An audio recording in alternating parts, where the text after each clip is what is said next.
Hi, welcome back to IB Bytes, a series of insights into language and literature analysis, not just for my IB students, but for my AP, A-level, and IGCSE students too.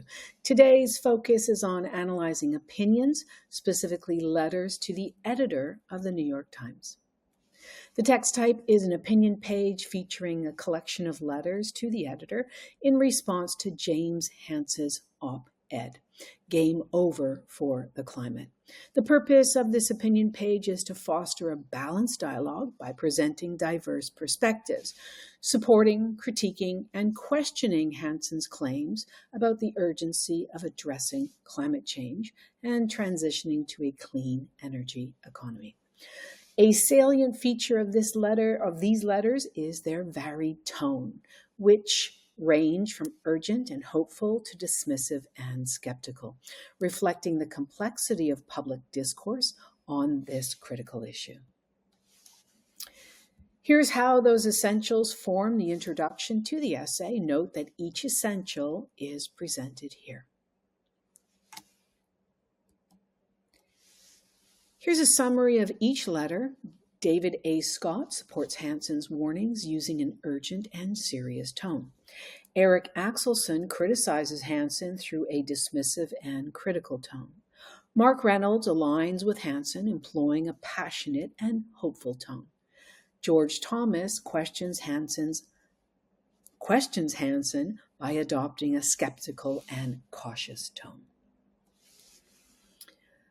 Let's take a look at the first letter, David A. Scott.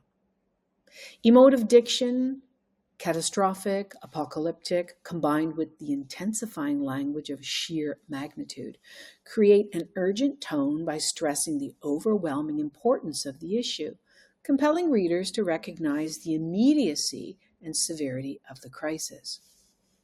The allusion to Chicken Little, the sky is falling, conveys an urgent tone by evoking the imagery of imminent catastrophe, compelling readers to recognize the gravity of the climate crisis, even as the writer clarifies that the threat is real and not exaggerated.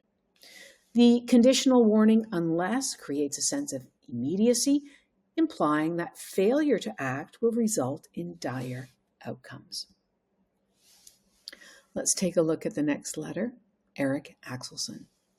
The loaded language doomsday forecasts mocks Hansen's warnings, portraying them as exaggerated and unreliable.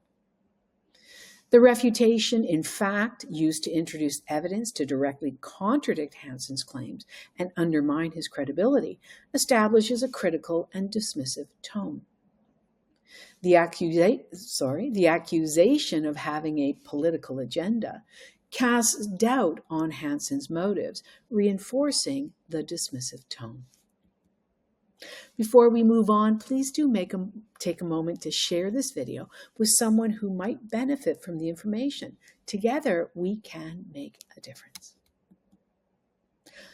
Let's take a look at the third letter by Mark Reynolds.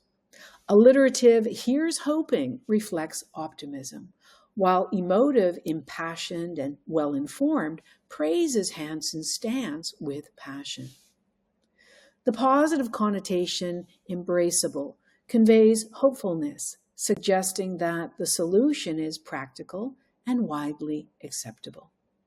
The contrast between hospitable and inhospitable emphasizes both urgency and optimism, urging collective action to secure a better future. The last letter by George Thomas. The disclosure "I have no idea" and the hypothetical reasoning "plan as if" reflect skepticism about the certainty of claims while advocating cautious preparation. The sarcastic phrase "here's a news flash" creates a tone of skepticism, casting doubt on the reliability of scientific institutions by framing their claims as potentially flawed or overstated. The historical analogy European scientists in the 15th century agreed the Earth was the center of the universe stresses a skeptical tone in questioning the reliability of scientific consensus. In summary, Each writer's tone is evident through their word choice and rhetorical strategies. This is an effective text type for the following reasons.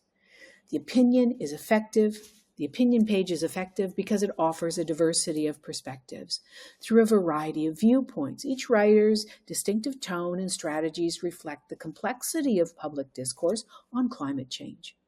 This variety not only appeals to a broader audience, but it also encourages critical thinking by presenting readers with multiple lenses through which to evaluate Hansen's argument, whether through urgency, skepticism, optimism, or critique.